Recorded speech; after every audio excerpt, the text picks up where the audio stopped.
Brought to you by WikiVidi.com. Cold Feet.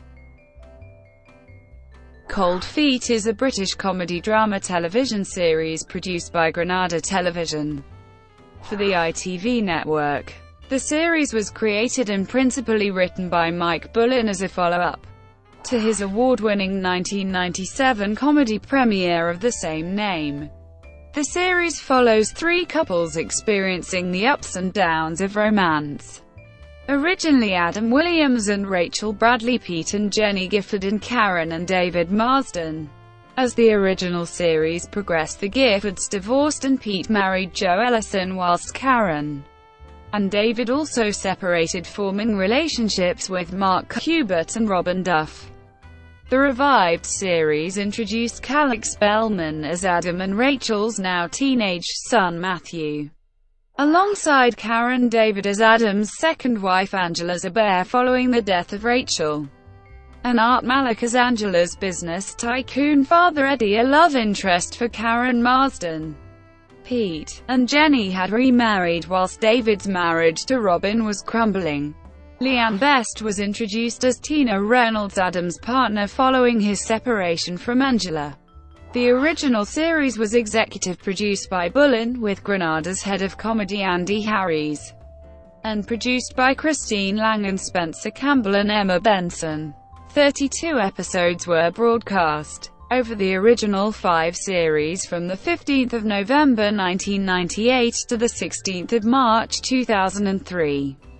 A reboot of the original series with all of the original cast except Baxendale began airing from the 5th of September 2016. Background. Series creator Mike Bullen's working relationship with Granada Television began in 1994, when his agent sold his first screenplay, a one-off comedy drama called The Perfect Match, to the company's head of comedy Andy Harries. Harries had been looking for television scripts that would reflect the lives of people from his generation, people in their 30s who were underrepresented on television.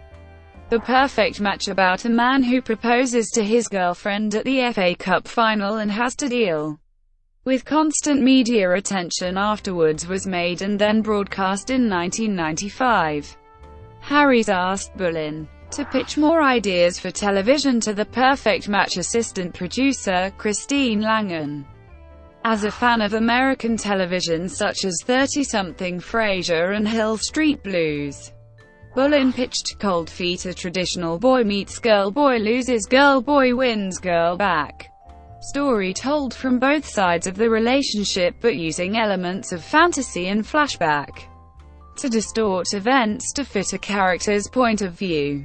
The initial pitch centered on Adam Williams and Rachel Bradley, which Harries believed would diminish the storytelling potential if the ITV network center commissioned a full series after the pilot, so Bullen tacked on plots for 2 other couples, Adam and Rachel's respective friends Pete and Jenny Gifford, and David and Karen Marsden.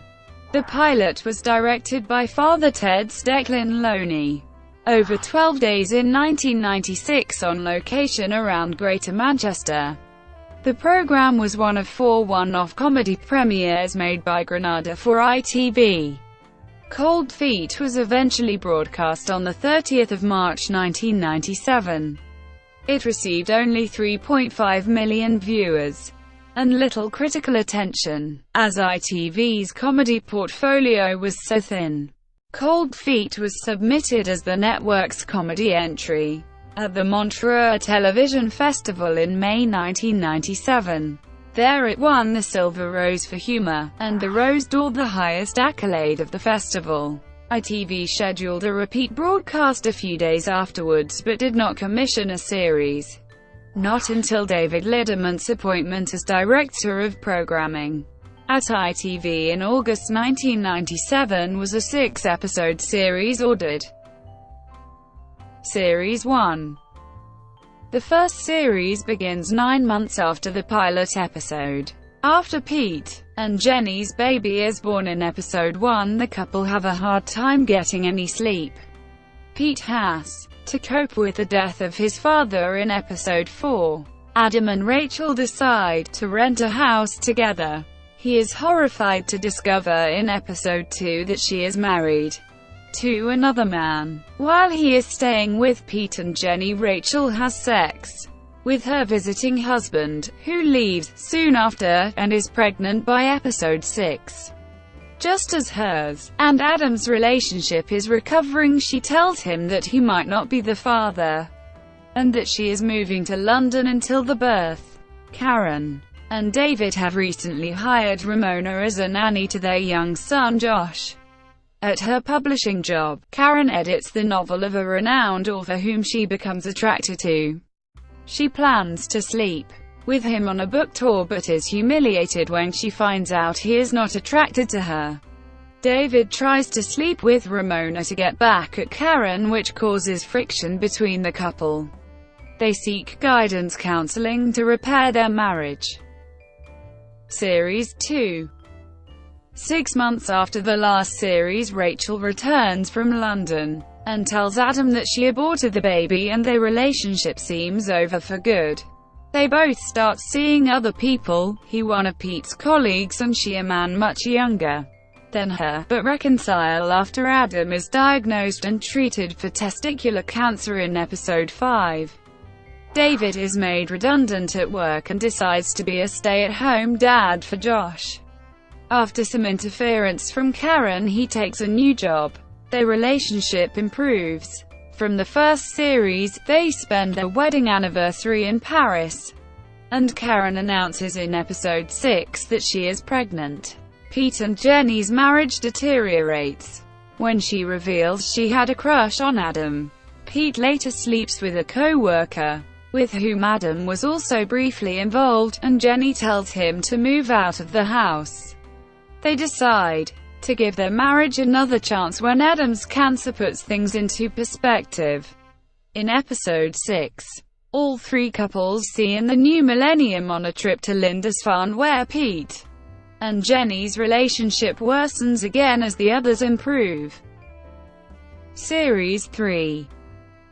Half a year after the Lindisfarne trip, Pete and Jenny have separated. He moves from house to house, eventually finding a house share with a gay landlord. He has a brief fling with Ramona, which is followed by some dates with a teacher.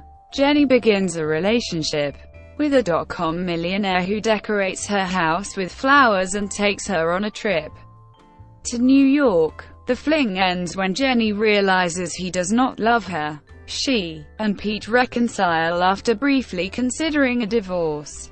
David and Karen bring home their newborn twins and Karen's expat mother moves in. For a couple of episodes, Karen is reunited with an old boyfriend who is in Manchester for a photography exhibition. Karen is rivaled by Jenny, who has returned to working to pay the bills while Pete is living elsewhere. David takes a sudden interest in politics after meeting local residents activist Jessica. He starts an affair with her, but she dumps him after being offended by his insensitivity. When he tries to end it, Karen finds out about the affair in episode 8 but is adamant that she and David will stay together for the children. Adam and Rachel decide to have children, but are distraught to discover that she is infertile from complications with her abortion. They decide to get married instead, but Adam is briefly tempted when he reunites with a long-lost love on his stag weekend to Belfast. Series 4. Jenny and Pete await the birth of their second child, but after a miscarriage, Jenny rethinks her current lifestyle. In episode 2, she decides to take a job in New York and leaves with little Adam. Pete is unhappy for a time but begins a relationship with Jo Ellison, a friend of Rachel's. The relationship goes well until Jo has to return to Australia after her visa expires. Pete follows her and declares his love, and they get married in episode 8. Karen and David are sleeping in separate beds until she decides he should move out. He moves into Pete's spare bedroom and starts seeing a therapist. Karen develops alcoholism, and decides to seek therapy too. She and David reconcile and he moves back in. Soon, she starts an affair with a publisher Mark, which is revealed to David in episode 8. Having had enough of the lies, he leaves Karen. Adam and Rachel decide to adopt a child, and begin going through the procedures. They pleased when they later discover that Rachel is pregnant but are distraught when their social worker tells them that the adoption cannot proceed. In Australia for Pete and Jo's wedding, Rachel goes into premature labor and gives birth to a boy. Series 5. 3 months after the birth of their baby, Adam is made redundant. He gets a new job, but then he and Rachel are told that after the death of their landlord they will be evicted from their house. As they search for a new place to live, Adam's estranged father Bill arrives.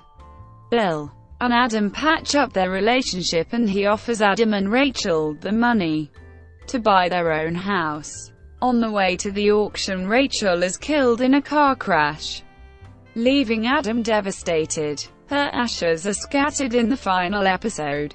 Karen and David are going through an amicable divorce, but when she starts seeing Mark again, and David starts seeing his new lawyer Robyn, it escalates.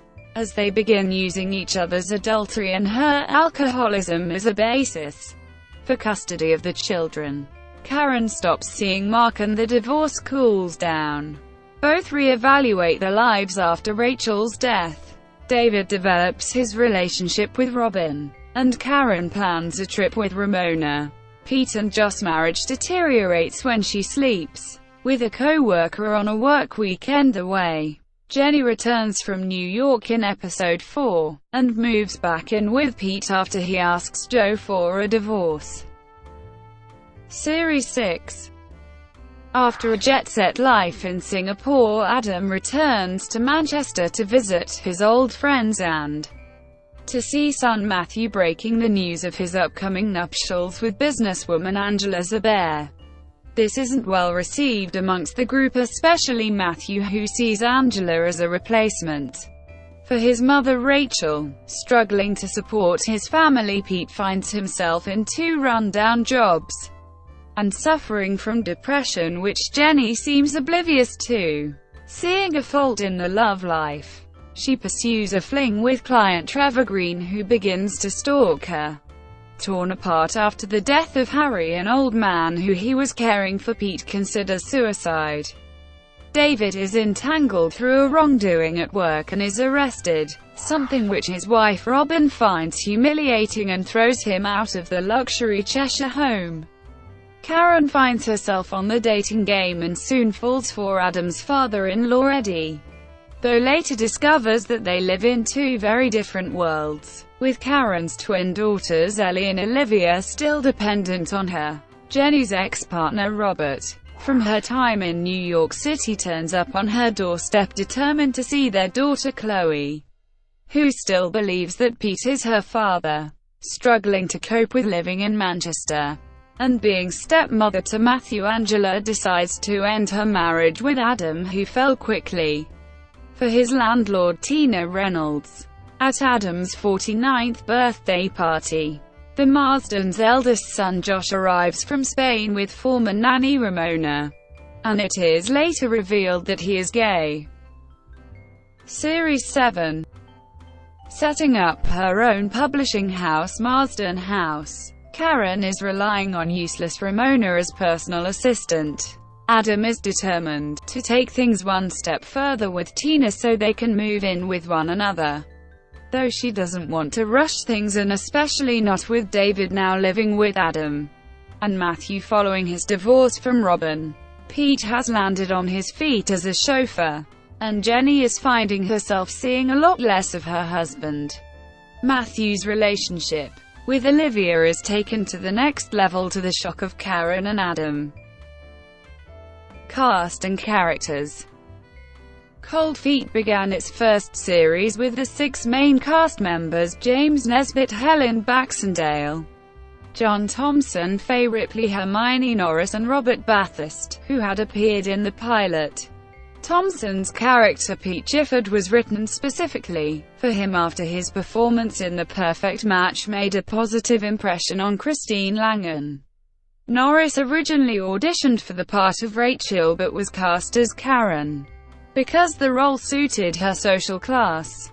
Nesbitt got an audition through a mutual friend of pilot director Declan Lowney, and read the part in his natural accent because he was keen to play a Northern Irish character in a contemporary drama unconnected to the Troubles. Baxendale was best known for her role in Cardiac Arrest and was hesitant to star as Rachel because she did not believe she could perform comedy. Bathurst was known to Langan for his starring role in Joking Apart. Ripley thought she would be auditioning for the part of Rachel and had to put on an accent for her role as natural Mancunian Jenny. When the fourth series was commissioned, Ripley announced that she was leaving the show to broaden her career options. Kimberly Joseph was cast as Jo Ellison, a replacement character who remained on screen until Cold Feet's conclusion. Bullen makes numerous Hitchcock-esque cameo appearances. He plays a neighbor and a husband in the first series and a workman in the third, despite all receiving equal billing in the credits. The original principal cast members were paid different salaries in the first few years. Baxendale and Nesbitt were the most well-known. Sir received more than Ripley, Thompson, Norris and Bathurst, who were comparatively less well-known to audiences. Prompted by the continued success of the show, Andy Harries reviewed the salaries in 2000 and decided to pay all 6 actors the same amount.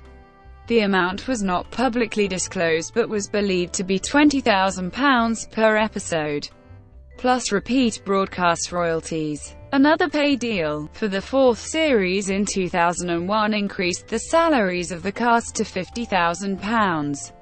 For the final series in 2003, they each received £75,000 an episode.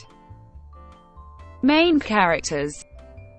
The main characters, the 6 core characters, were devised to be regular people, not distinguished by their careers or by crime, and were based on people from Mike Bullen's life, along with characters who became integral to the program as Cold Feet progressed. Supporting characters. Significant supporting roles in the series are played by Rosie Cavaliero, Ben Miles, Yasmin Bannerman, Sean Pertwee, Richard Armitage, and Lucy Robinson. Doreen Keogh is introduced in Series 1, Episode 4 as Pete's mother, Audrey Gifford. She makes a cameo appearance in Series 3, Episode 1 and reappears in Series 4, Episode 4, and Series 5, Episode 1. The character's recurrence was based on the good chemistry between Keogh and Thompson. Yasmin Bannerman played local residence campaigner Jessica in Series 3. Bannerman and Bathurst did not know that Jessica and David would have a full-blown affair after their kiss in Episode 3, as David was seen as too much of a jittery type. The character appears in 5 episodes. Bathurst was more impressed with the storylines that came out of the affair rather than the affair itself. It was the deception, the guilt and the recrimination rather than the actual affair, which was neither interesting nor remarkable. Series 6 introduced Ceallach Spellman as the now teenaged Matthew, who in Adam's absence was raised by his godmother Karen and attended a private school.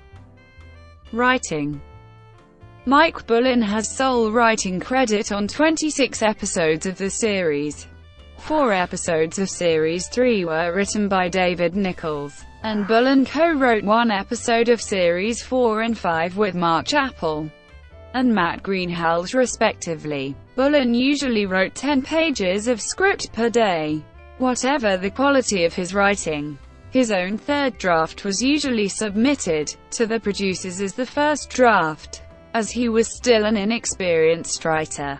By the time production of the first series began in January 1998, Bullen was aided by Christine Langan, who pitched in as a script editor. Storylines were planned in advance. The producers knew that they wanted to split up Adam and Rachel at the end of Series 1, but the later scripts were written once filming on earlier episodes had already begun. The number of people on the development team varied. The third series comprised Bullen, Lang and Harry's producer Spencer Campbell, script editor Camilla Campbell, ITV's controller of comedy, and a team of 5 writers. Many storylines were based on life experiences of the production team. Bullen and his wife, Lisa, had their first child in late 1997, which made Bullen identify with the Pete character, whose son is born in the first episode. Bullen incorporated his experiences of the first few months of parenthood into the Pete and Jenny storyline. Adam's testicular cancer storyline in Series 2 Episode 5 was influenced by a similar condition that afflicted Harry's and was supplemented by the newspaper columns written by terminal cancer sufferer John Diamond. If a storyline was not drawn from real-life experiences, it was researched by communicating with experts. Bullen consulted the relationship support charity Relate for the scenes of Karen and David's marriage guidance session in Series 1 Episode 5 and consulted Dr. Sammy Lee for information about Rachel's intracytoplasmic sperm injection in Series 3. When it was decided to have Rachel's abortion lead to her developing Asherman's syndrome in Series 3, the British Pregnancy Advisory Service were contacted. BPAS strongly recommended that the plot be developed in a different direction, on the basis that infertility from what would appear to have been a routine abortion would be an improbable link, though the producers proceeded with their original story anyway. By the time pre-production on the third series began, Bullen had grown tired of writing the series single-handedly, and believed all the stories that could be told had been told. ITV were keen to increase the number of episodes per series to 20, but Granada refused, though did agree to add 2 more, bringing the total to 8. A writing team of 5 was assembled, overseen by Bullen. 4 of the scriptwriters were deemed not good enough and they parted company with Granada. David Nichols remained and scripted 4 of the 8 third series episodes. Bullen wrote the other 4, and his interest in the series was revived. At the conclusion of the third series, Bullen announced that he did not want to write a 5th series and that the 4th would be the last. Series 4, Episode 8 was produced as the final episode, but the cast and crew realized that they would like to make one final series for proper closure. Bullen agreed to write the final episodes on the condition that there would be just 4, and that he could kill off a character. Matt Greenhalgh co-wrote Series 5 Episode 3 with Bullen, specifically the scenes depicting Rachel's death. Greenhalgh worked on the script at the same time as he was writing his BBC 3 series Burn It, also set in Manchester. In a 2007 interview, he said that he was not a fan of Cold Feet, decrying the depiction of Manchester in the series, and that killing off Rachel was a privilege. A reunion episode was speculated after the 5th series ended. In the 2003 documentary Cold Feet, The Final Call executive producer Andy Harries stated, "By killing a character you are truly saying, this series is over, until of course, in 10 years' time when money is running a bit short for all of us, we bring it back. What we do with Rachel I don't know yet, but I have got a few theories." In an interview published in October 2003, Harries told the Daily Telegraph that ITV would probably bring back Cold Feet 10 years after it ended, and said there's a tacit understanding with the actors that we will revisit it again at the appropriate time.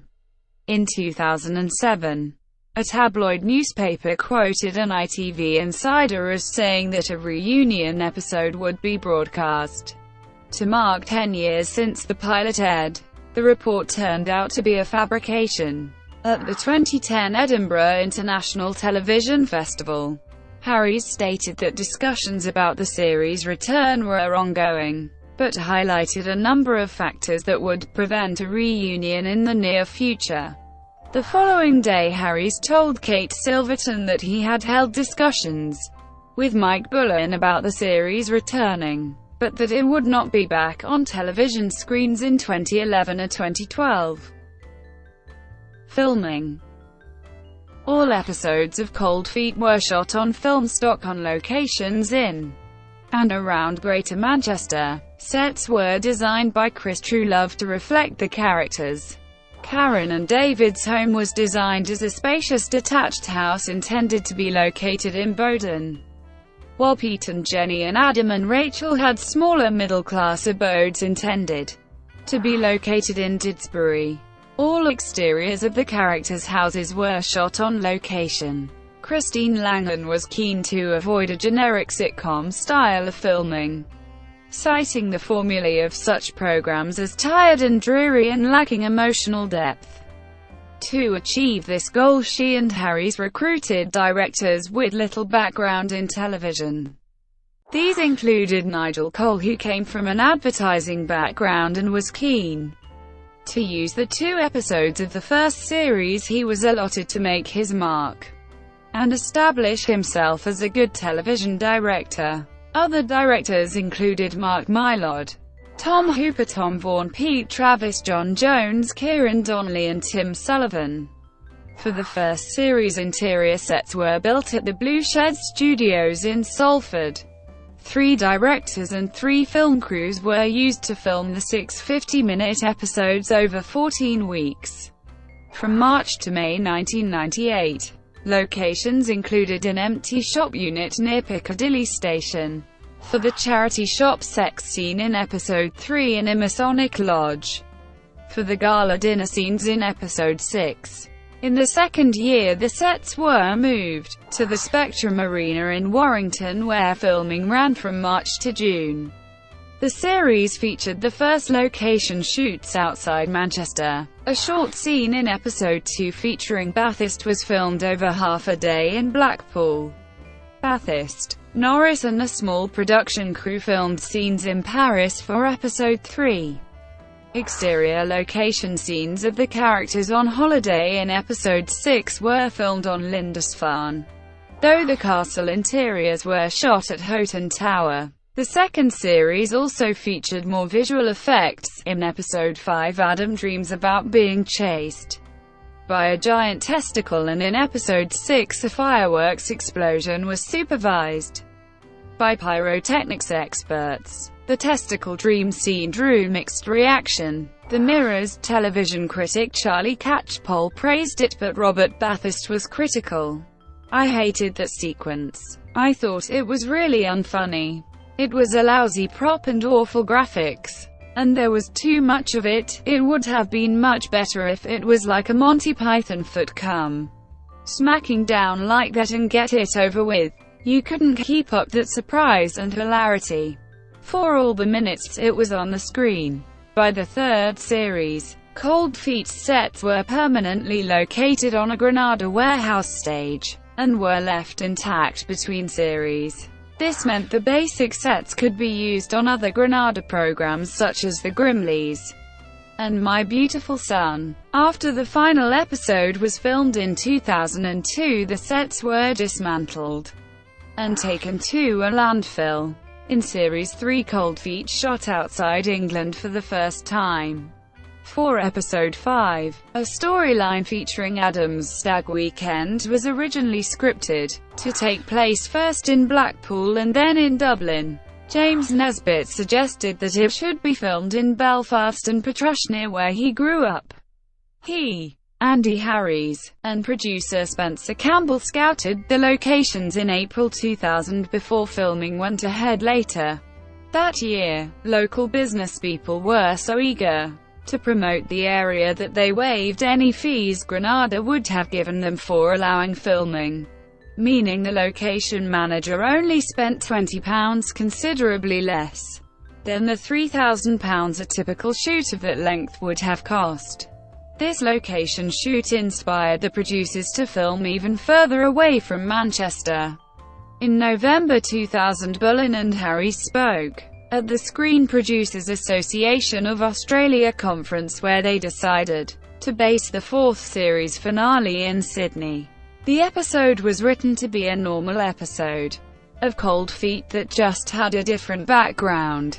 The main cast, except for Helen Baxendale, who was pregnant, the producers and Kieran Donnelly shot for 18 days in October 2001 in locations that included Hyde Park, Kirribilli, Double Bay, and the Northern Beaches. Budget problems meant an overseas location could not be secured. For Series 5, scenes in the final episode were shot in Portmeirion, Wales.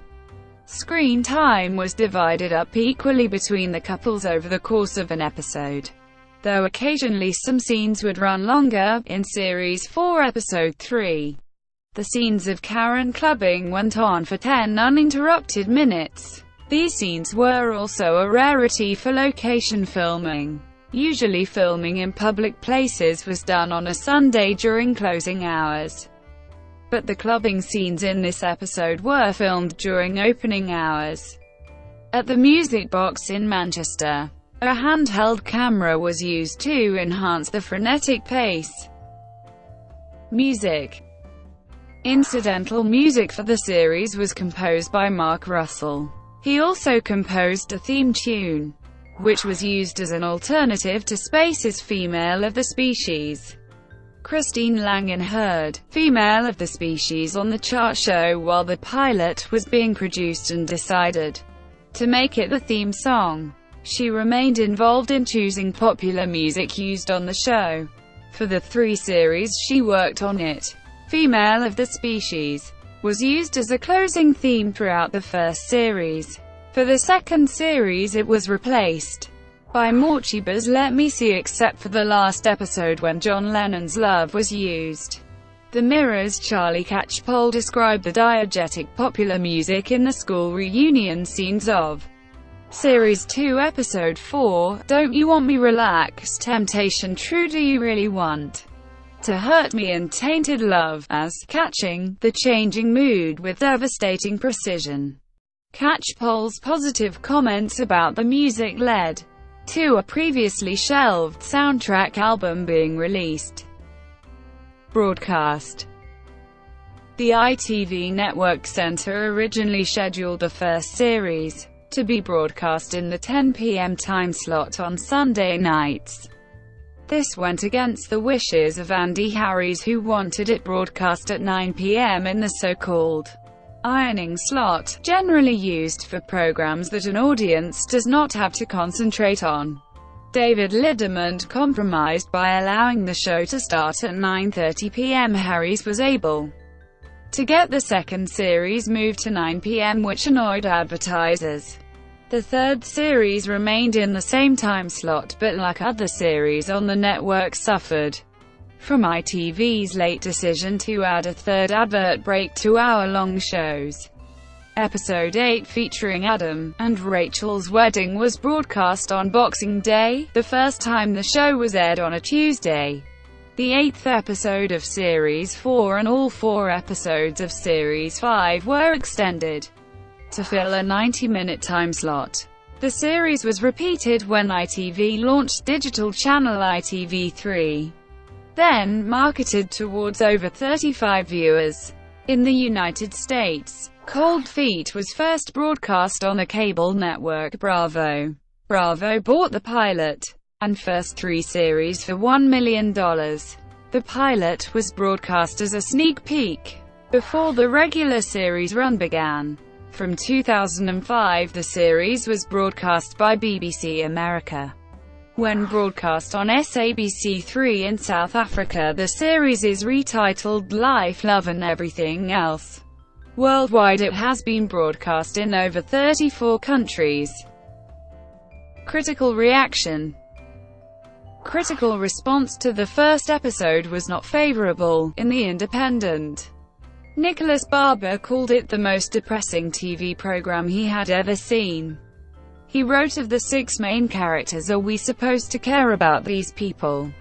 The theory, I think, is that we should relate to them because their lives are as prosaic as our own, and because Cold Feet is a portrait of urban life as it really is in the 90s.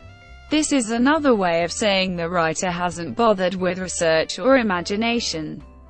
He criticized the conclusion of episode 1 but praised the other 5, which he had seen on preview tapes. On the Late Review, Jermaine Greer and Tony Parsons singled out Nesbitt's acting. Greer called him especially awful, and Parsons wished that he had plunged to his death from the scissor lift Adam appears on at the beginning of the episode. General reaction improved as the first year went on. At the conclusion of the first series, Andrew Billen compared it with Vanity Fair in the Evening Standard and was pleased that it offered a televisual outlet for the forgotten 20-somethings. Paul Hoggett for The Times wrote positively of the writing, directing, acting and editing, and looked forward to how Rachel's pregnancy plot would be resolved in the second series. Other critics hailed it as the British answer to 30-something. In 1998, Meg Carter wrote in The Independent, more than 10 years on, Granada Television has finally produced a modern show that mines the rich seam of a generation that is as confused as it is liberated by increased choice and freedom, and that caters for an audience which has not traditionally watched very much ITV. Mark Lawson compared it to the American sitcom Friends, a series that is also based around 3 men and 3 women, and featured Helen Baxendale in a guest role. In a 2003 interview with Bullen on BBC Radio 4's Front Row, Lawson asked whether Friends had influenced Cold Feet.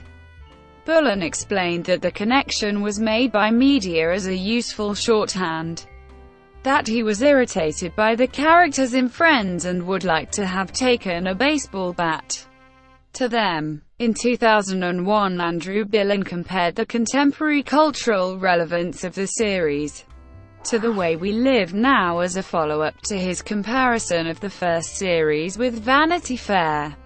In previous years we have seen the anguish caused by infidelity, impotence and infertility. This season the characters face the hazards thrown up by miscarriage, alcoholism, and a late flowering career. Sustaining relationships looks as hard as ever, yet there is nothing each protagonist wants more than old-fashioned domestic bliss. The review resonated with other critics. In The Scotsman, Linda Watson-Brown wrote an overall positive review of the series in general, dismissing the spate of anti-Cold Feet reviews, but criticized the ease with which problems are resolved, and morality used to slap the viewer in the face.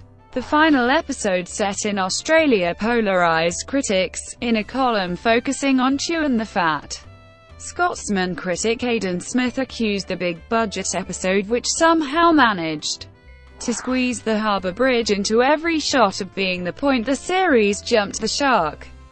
And Times columnist Caitlin Moran complimented it, but was concerned that the series' original main characters, Adam and Rachel, were being sidelined by everyone, including Mike Bullen. When the 5th series began in 2003, critics welcomed its end. Paul Hoggett wrote in The Times that the flashback and fantasy scenes were becoming so overused on television that their use in Cold Feet was less surprising than it was in 1998. In Scotland on Sunday, Helen Stewart lamented the loss of Fay Ripley and Jenny's replacement by the bland but international crossover-friendly Jo, who is sufficiently pointless to be dismissed even by her fellow characters as not as good as Jenny. Stewart also criticized Hermione Norris' acting and Karen for being a spoon-faced moaner. A brief article on the Media Guardian website described a revisionist backlash, as critics' negative opinions of the series clashed with the positive reaction that greeted it in 1998. Depiction of social issues. Cold Feet's cast and crew were frequently praised for their depiction of real-life social issues on the series. When Cold Feet began, Christine Langan stated the real challenge was To overcome the traditional view that many of the issues we cover, jealousy, guilt, money, sexual problems, parental death, are ordinary issues, hardy perennials, and as such, not interesting enough for drama. The fourth episode of the first series was controversial due to its depiction of the characters freely discussing their sex lives. In the left-wing New Statesman, Andrew Billen praised it as a homage to La Ronde and, despite the sex talk being intricately constructed as a farce, the right-wing tabloid Daily Mail's critic wrote that the episode veered a little too close last night towards the category of adult entertainment, with all its connotations of sleaze and smut, and we found ourselves immersed in their sex lives on a level of embarrassing intimacy which most people would share only with their doctor. A complaint was made by a viewer to the Independent Television Commission, the commercial television regulator, about the depiction of sex, but it was not upheld.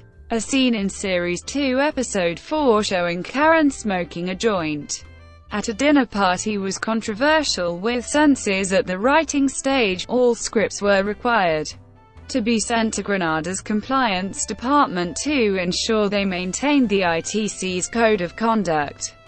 The department would not allow Karen's drug use to be portrayed without some cost to her, so suggested that Karen and Adam could be arrested while rolling joints at the school reunion. Bullen thought the idea was ludicrous, so added a scene where David berates Ramona for her drug use. Despite the measures taken, 4 people complained to the ITC about the glamorization of drugs. The ITC dismissed the complaints. The scenes of Jo and Audrey smoking cannabis in Series 5 Episode 1 drew 7 complaints to the ITC by people who thought it would give children the wrong impression of drugs. The ITC dismissed the complaints on the basis that the episode was broadcast after the watershed. Mark Lawson was unappreciative of the scene, writing that the drugs plot was a forced jollity compared to the other humorous scenes in the episode. In Series 3, Adam and Rachel seek intracytoplasmic sperm injection when they have trouble conceiving a child naturally. The characters take out bank loans of thousands of pounds to pay for the treatment, which is unsuccessful each time. The producers devised this storyline because IVF was a major contemporary issue and wrote the treatment as a failure, because it was representative of the odds of conception in real life. Rachel's problem with conception is soon diagnosed as being due to partial Asherman's syndrome, a storyline that runs through Series 3 and 4. The plot was analysed on an episode of BBC Radio 4's Woman's Hour. Anne Ferdy of BPAS, which had supplied information to the writing team during the research stages, stated that there had not been a recorded case of Asherman's syndrome in the United Kingdom since the Second World War.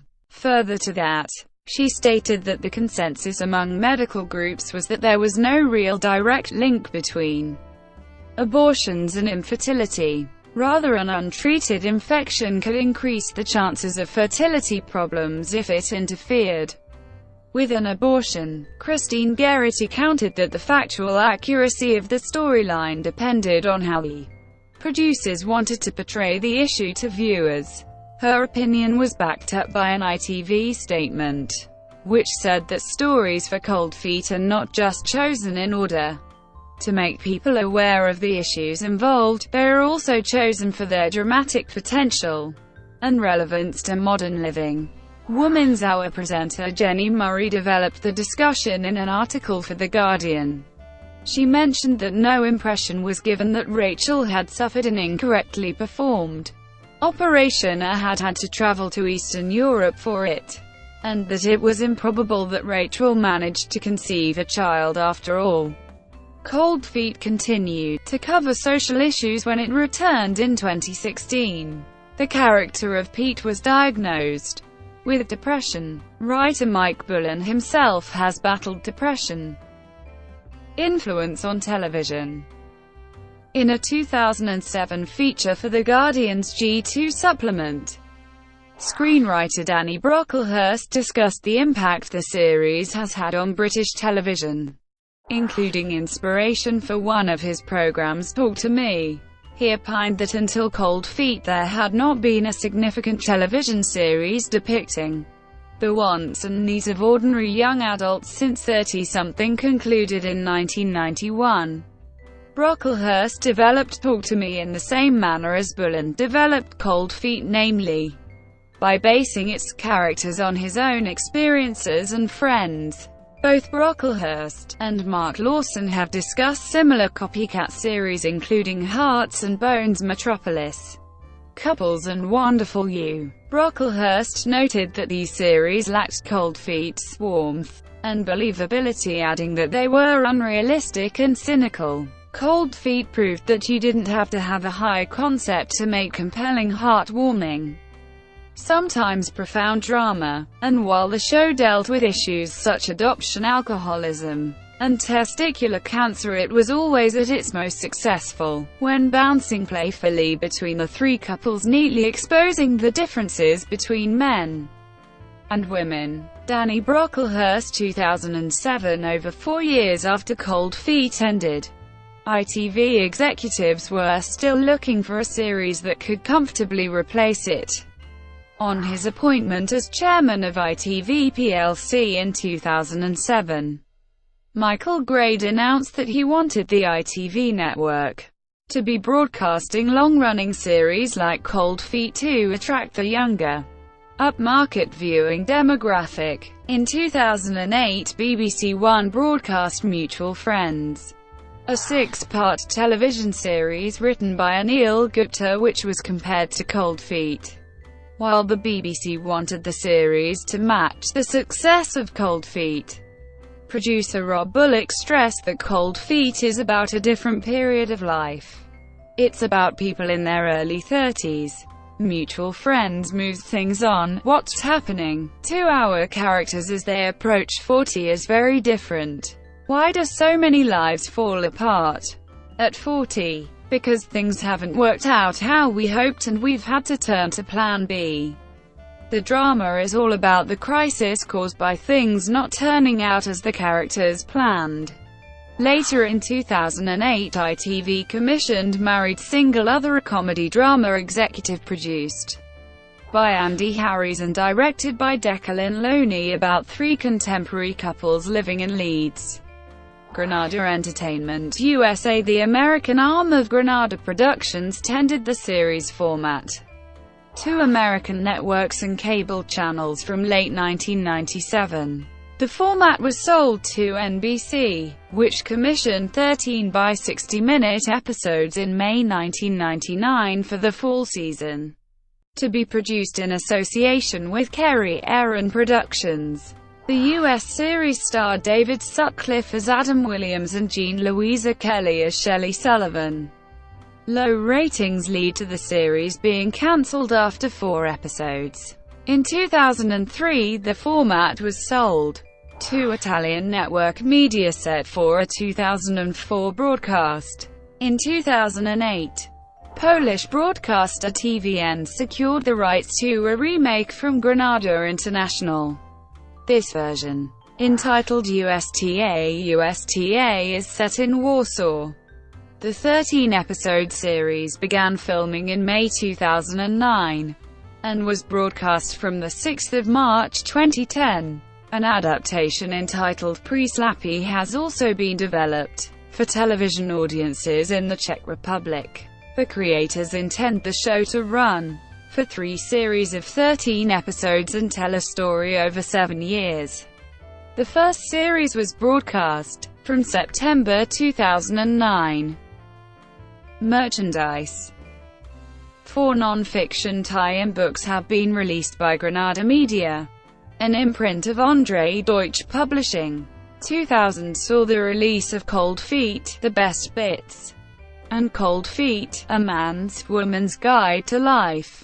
The Best Bits, compiled by Jeff Tibballs, features script extracts and behind-the-scenes information from directors, producers, and actors in the first two series.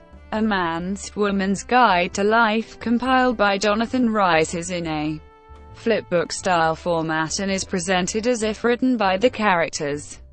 It features backstories for the characters drawn from Bullen's scripts for the first two series. The Little Book of Cold Feet, Life Rules, a book of quotes from the series, was compiled by Rice and released in 2003. The same year, the complete Cold Feet companion by Rupert Smith, featuring interviews with the actors and production staff, was released. The book sold 961 copies in the first week of publication, making 10th position on the hardback non-fiction chart. 5 soundtracks have been released, featuring music from the series. Global TV released Cold Feet, the official soundtrack, on 2 CDs in 1999.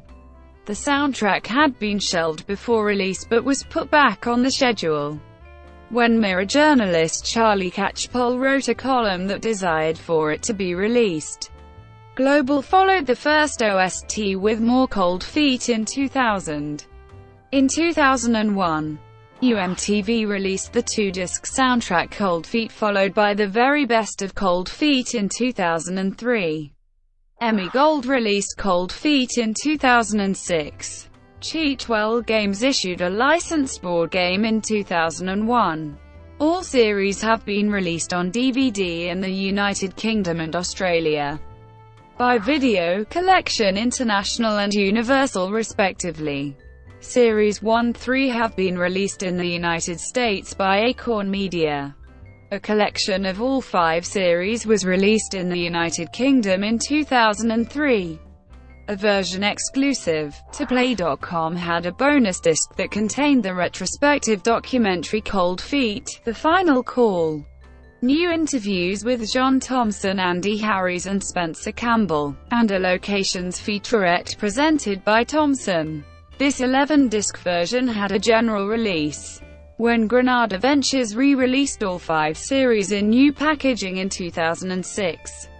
All DVD and VHS releases of Series 5 have been edited from the original 4 episodes into 6 episodes of various lengths.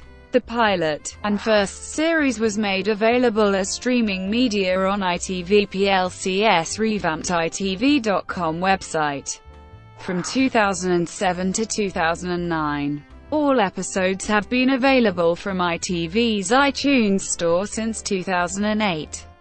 A novel based on the series, Cold Feet, The Lost Years by Carmel Harrington, was published by Hodder. It fills in the missing years between Series 5 and Series 6. Brought to you by WikiVidi.com. Would you like to know more?